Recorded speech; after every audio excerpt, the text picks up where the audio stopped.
Yesterday we discussed the chapter Indigo at the page number 52 up to that point. Today we will discuss the later part of the chapter. Let's discuss. The official inquiry assembled a crushing mountain of evidence against the big planters. जो official inquiry हुई, जो commission बनाया गया था, उसने जो inquiry की, उसने इतना क्रशिंग माउंटेन, इतना एविडेंस का इतना गैदरिंग की कि क्रशिंग माउंटेन बन गया बहुत. It means in very great amount against the big planters, जो बड़े बड़े प्लांटर्स थे उनके खिलाफ. And when they saw this they agreed in principle to make refunds to the peasants.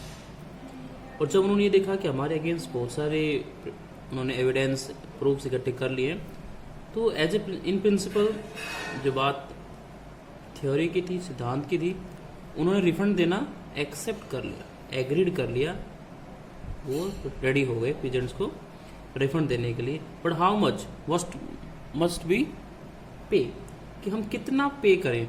They asked Gandhi से पूछा कि कितना पे करना पड़ेगा. They thought he would demand repayment in full the money which they had illegally and deceitfully extorted from the sharecroppers. Planter सोच रहे थे कि गांधी जी डिमांड करेंगे रीपेमेंट, फुल रीपेमेंट, पूरा पैसा वापस, जो उन्होंने इलीगली अगेंस्ट लॉ जा करके डिसीट करते हुए, धोखा देते हुए एक्सटोर्ट किए थे, फोर्सफुली टेकन, निकलवा लिए थे पैसे, उन्हें पैसे देने के लिए मजबूर किया था from the sharecroppers. He asked only 50%. There he seemed adamant. तो यहाँ पे उसने, गांधी जी कहते हैं कि सिर्फ 50% ही चाहिए उन्हें, और इस पॉइंट पे आकर वो एडमेंट हो जाते हैं, फर्म, फिक्स हो जाते हैं, सख्त हो जाते हैं कि बिल्कुल नहीं, यहाँ से मूव नहीं करेंगे. Writes Reverend J Z Hodge, a British missionary in Champaran who observed the entire episode eight close range.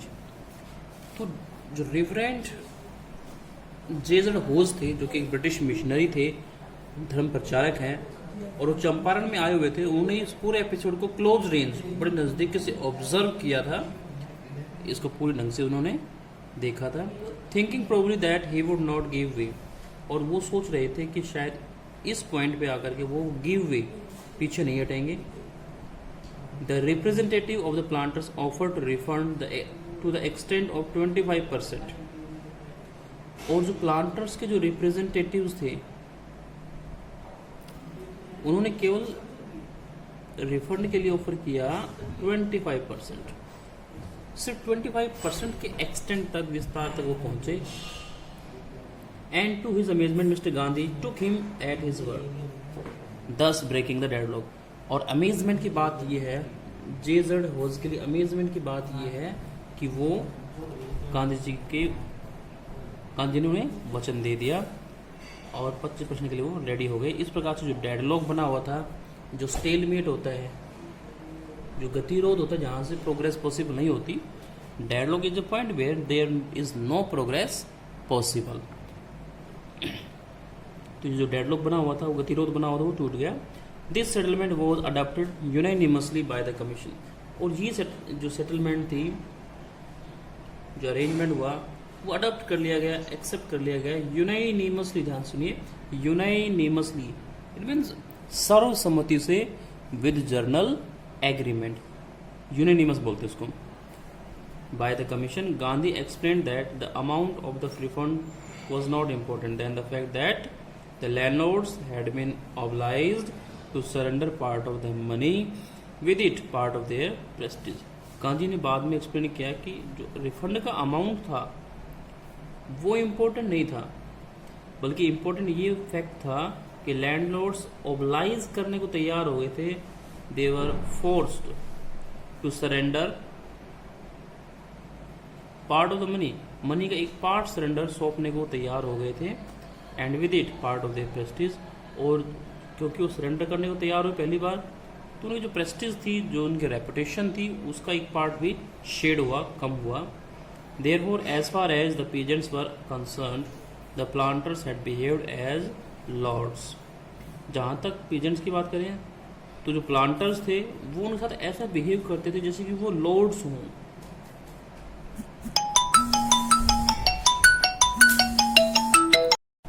तो जो प्लांटर्स थे वो ऐसा बिहेव करते थे पीजेंट के साथ में जैसे कि वो लॉर्ड्स हों, अबो द लॉ, और कानून से भी बड़े हों।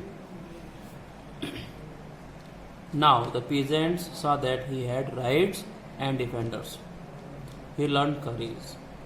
जहाँ तक पीजेंट्स की बात है उन्होंने सीखा कि उनके राइट्स भी हैं और उनके डिफेंडर्स भी हैं, उन राइट्स को डिफेंड करने वाले लोग भी हैं। एंड ही लर्न करेज, और जो गांधी जी थे उन्होंने सीखा करेज, उनमें साहस आया। Event justified Gandhi's position within a few years the British planters abandoned their estates. और कुछ एक सालों में ही जो प्लांटर्स थे उन्होंने इन स्टेट्स को, इस जागीर को अबंडन कर दिया, लेफ्ट कर दिया, छोड़ करके वो चले जाते हैं।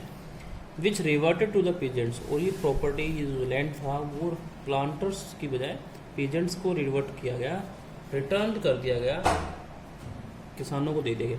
इंडिगो शेयर क्रॉपिंग डिसअपीयर्ड, और इसी के साथ जो इंडिगो शेयर क्रॉपिंग थी, इंडिगो की जो शेयर क्रॉपिंग होती थी, बटाई में कृषि होती थी, वो डिसअपीयर्ड, वैनिश या गायब हो गई, खत्म हो जाती है। Gandhi never contented himself with large political और इकोनॉमिक सॉल्यूशंस।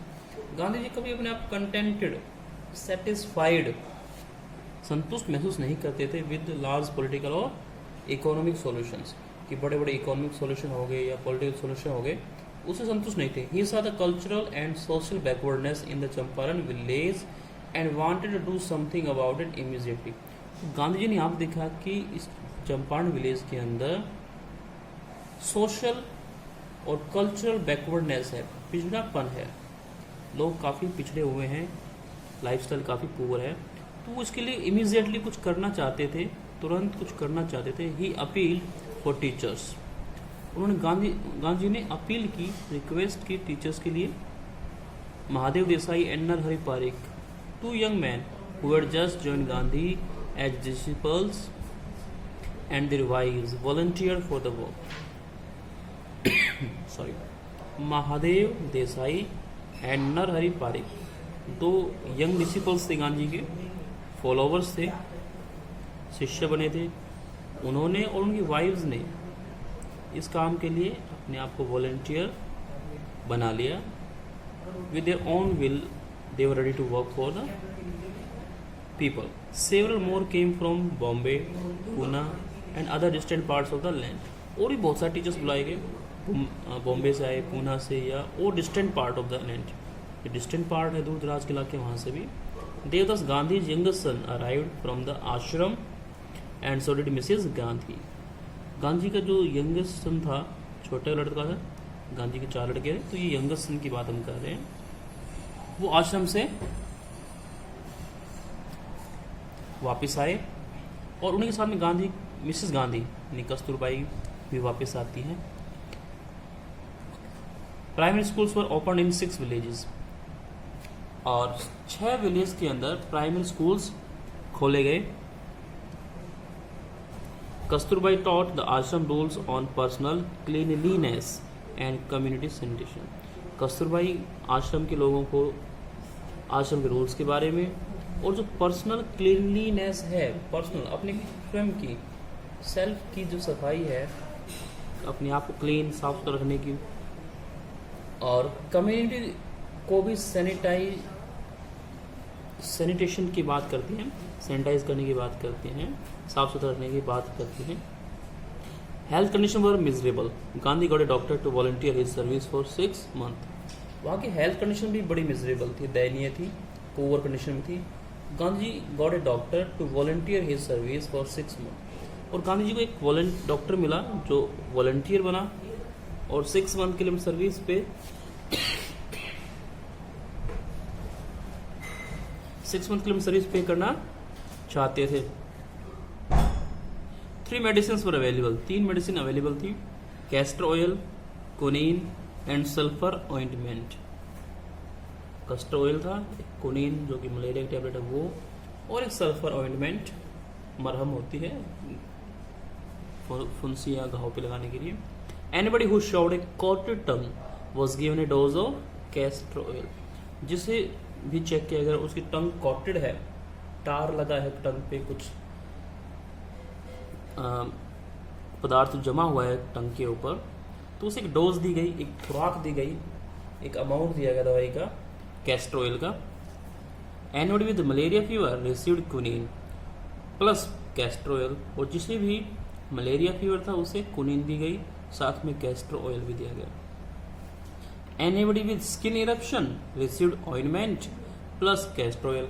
जिस किसी को भी स्किन इरप्शन थे, रैशेज थे बॉडी पे, या ब्लिस्टर्स थे, या फोड़ा फुंसी थे, उन्हें ऑइंटमेंट प्लस कैस्टर ऑयल दिया गया। Gandhi noticed the filthy state of women's cloth. Gandhi notice किया कि वीमेंस के जो क्लोथ है वो काफी फिल्दी हैं, डर्टी हैं। He asked Kasturbai to talk to them about it. और उन्होंने कस्तूरबाई से कहा कि वो उन लेडीज से बात करे। One woman took Kasturbai into her hut and said, "Look, there is no box or cupboard." कि यहाँ पे ना ही कोई अलमीरा है, ना कोई कबर्ड है। Look, there is no box or cupboard here for clothes. The sari I am wearing is the only one I have. और जो साड़ी मैंने पहनी हुई है वो एकमात्र है जो मैं अपने पास रखती हूँ। तो सफाई व्यवस्था कैसे रही? It means the condition of women were very miserable. During his long stay in Champaran, Gandhi kept a long distance watch on the ashram. तो गांधी जी ने लंबे समय तक चंपारण में रहे, तो वहाँ पे एक डिस्टेंस वॉच रखी आश्रम के कार्यों पे भी। He sent regular instruction by mail and asked for financial accounts. लगातार मेल करके, लेटर डाल करके, पत्र लिख करके वो फाइनेंशियल अकाउंट्स की बात पूछते थे और इंस्ट्रक्शन भी दिया करते थे। Once he wrote to the residents that it was time to fill in the old latrine trenches and dig new ones, otherwise the old one would begin to smell bad. तो गांधी ये भी instruction मेरा नहीं बोलते थे कि जो residents वहाँ पे रह रहे हैं उन्हें ओल्ड ट्रेंचेस जो लैट्रिन के लिए बनी हुई है, जो भी रेजिडेंट्स रहेंगे, इन्हें इंस्ट्रक्शन दी गई कि जो लैट्रिन के लिए ट्रेंचेस बनी हुई हैं, जो खाइयाँ खोदी गई हैं या गड्ढे खोदे गए हैं, डिचेस बनाई गई हैं, उन्हें भर दिया जाए, फिल कर दिया जाए। अदरवाइज वरना जो ओल्ड वंस पुरानी जो ट्रेंचेस हैं वो बिगिन टू स्मेल बैड, उनमें बदबू आना शुरू हो जाएगी। Let me turn the page, page number 54। The Champaran episode was a turning point in Gandhi's life. जो चंपारण का एपिसोड था, जो मूवमेंट था, वो गांधी जी की लाइफ में टर्निंग पॉइंट है। Turning point is a point where the thing started changing. जिस पॉइंट से चीज़ों में परिवर्तन आना शुरू होता है वो टर्निंग पॉइंट होता है। तो चंपारण एपिसोड गांधी जी का फर्स्ट मोमेंट था और एक टर्निंग पॉइंट उनकी लाइफ में। What I did, he explained, was a very ordinary thing. और गांधी कहते हैं जो मैंने किया वो एक ऑर्डिनरी सी बात थी। I declared that the British could not order me about in my own country. और गांधी जी डिक्लेयर करते हैं कि जो ब्रिटिश हैं मुझे ऑर्डर नहीं दे सकते मेरे अपने ही देश में। But Champaran did not begin as an act of defiance. Think Champaran का जो एपिसोड था या जो मोमेंट था वो कोई एज ए डेफियंस या ऑब्स्टिनेसी के अपनी हट्टीनेस को शो करने का मैटर नहीं था, जिद नहीं दिखाई गई थी उसमें। It grew out of an attempt to elevate the distress of large number of poor peasants. ये एक प्रयास था, एक अटेम्प्ट था ताकि जो large number of poor peasants की जो डिस्ट्रेस है, जो परेशानियां हैं, दुख है, सैडनेस है, उसे एलिवेट किया जा सके, उसे इरेडिकेट किया जा सके, उसे हटाया जा सके, रिमूव किया जा सके, उस बर्डन को शेड ऑफ किया जा सके। This was a typical Gandhi pattern. और ये गांधी का एक टिपिकल अपने ही स्टाइल का, टिपिकल का मीनिंग डिफिकल्ट नहीं होता है, typical means of its own kind, अपने ही प्रकार का एक। तो ये टिपिकल पैटर्न था गांधी जी का, एक अलग स्टाइल थी मूवमेंट चलाने की। His politics were intertwined with the political day-to-day problems of the millions. तो गांधी जी की जो पॉलिटिक्स थी, जो राजनीति थी, वो इंटरवेंट थी, मिक्स्ड थी with the practical day to day problems of millions. राजनीति भी थी और जो प्रॉब्लम्स थी डे टू डे की, जो मिलियंस लोग इंडिया में थे, लाखों लोगों की जो प्रॉब्लम थी, उनसे संबंधित पॉलिटिक्स थी। His was not a loyalty to abstractions. Gandhi ji की जो पॉलिटिक्स थी या गांधी जी का स्टाइल था, वो कोई अब्स्ट्रैक्शंस की तरफ लॉयल्टी नहीं थी। अब्स्ट्रैक्शन कोई भी चीज़, जैसे कि गॉडली थिंग्स हैं that we can feel only, we can not touch, जो अब्स्ट्रैक्ट थिंग्स हैं उनकी तरफ काम नहीं करते थे वो। It was a loyalty to living human being. उनकी लॉयल्टी थी उन लिविंग ह्यूमन बींग के प्रति, जो लोग हैं, जीवित हैं और सफ़र कर रहे थे। In everything Gandhi did, moreover he tried to mold a new free India who could stand on his own feet and thus make India free. तो गांधी जी ने जो भी एफर्ट्स लगाए, उन्होंने कोशिश की कि एक न्यू फ्री इंडिया वो मोल्ड कर सकें, बना सकें, शेप कर सकें। Who could stand on his own feet, जो अपने पैरों पे खुद खड़े हो सकें। इट मीन्स वो इकोनॉमिकली इंडिपेंडेंट बने और मेक इंडिया फ्री, भारत को आज़ाद करें। Early in Champaran action,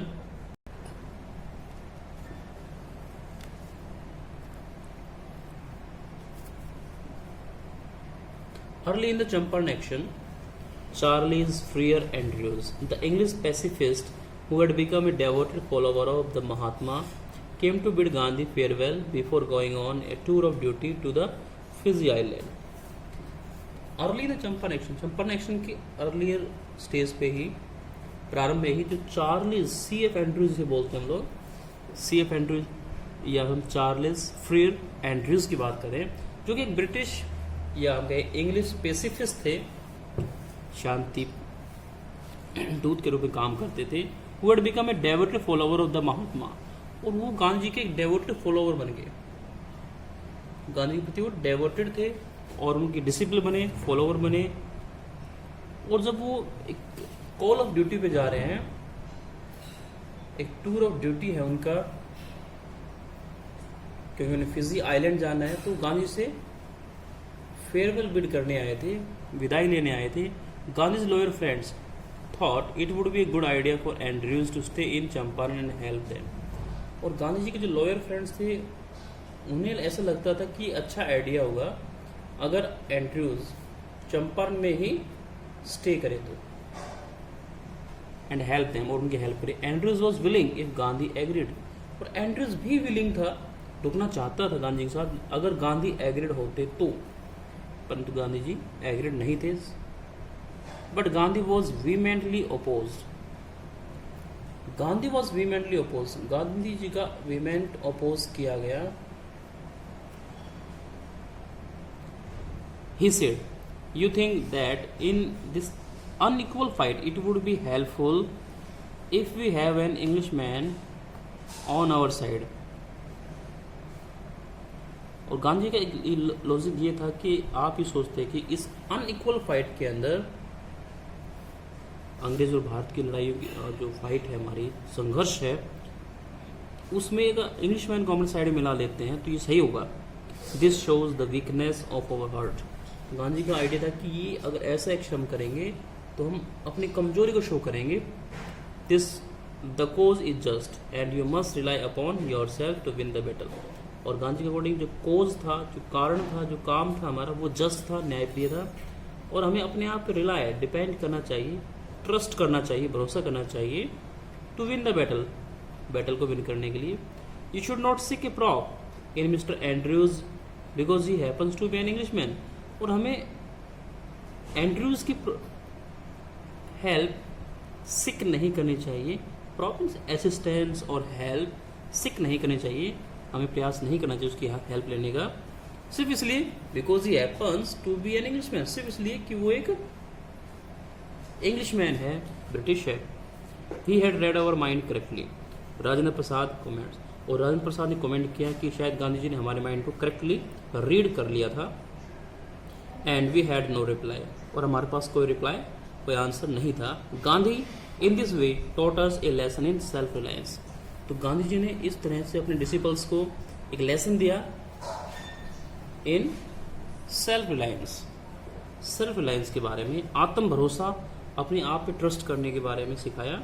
self reliance, अपने आप पे ट्रस्ट, भरोसा, इंडियन इंडिपेंडेंस और भारत की आज़ादी, and to help share croppers, और शेयर क्रॉपर्स की हेल्प करना, वर ऑल बाउंड टुगेदर। ये सभी चीज़ें इंटरकनेक्टेड हैं, एक दूसरे से जुड़ी हुई हैं। तो इस तरह से गांधी जी की ऑटोबायोग्राफी से, सॉरी बायोग्राफी से, जो कि लुईस फिशर लिखी है, कुछ एक पॉइंट्स निकाले गए हैं, कुछ एक पेजेस के बारे में, चंपारण एपिसोड के बारे में बताया गया है। तो that's all for today. We will discuss some other topic in our next video. Till then, keep watching, keep learning, stay home, stay safe. Thank you.